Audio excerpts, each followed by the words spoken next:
আমার বাচ্চাদের যখন কোনো অসুখ বিসুখ হয়েছে, কখনো কোনো সমস্যা দেখা দিয়েছে, তৎক্ষণাৎ আমি সূরা ফাতিহা পাঠ করে তাদেরকে ফু দিয়েছি, তাদের শরীরে মুছেছি এবং সঙ্গে সঙ্গে আল্লাহ রাব্বুল আলামিন বিস্ময়করভাবে আমাকে উপকারিতা দিয়েছেন।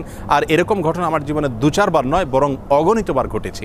এজন্য সূরা ফাতিহা এটিকে যদি কেউ যথাযথভাবে আমল করতে পারেন, সে আস্থা এবং বিশ্বাস আল্লাহ তাআলার প্রতি থাকে, তাহলে সেক্ষেত্রে অবশ্যই এর মাধ্যমে যে কোনো দুরারোগ্য ব্যাধি থেকে পর্যন্ত আমরা আরোগ্য লাভের মাধ্যম হিসাবে এটিকে ব্যবহার করতে পারি।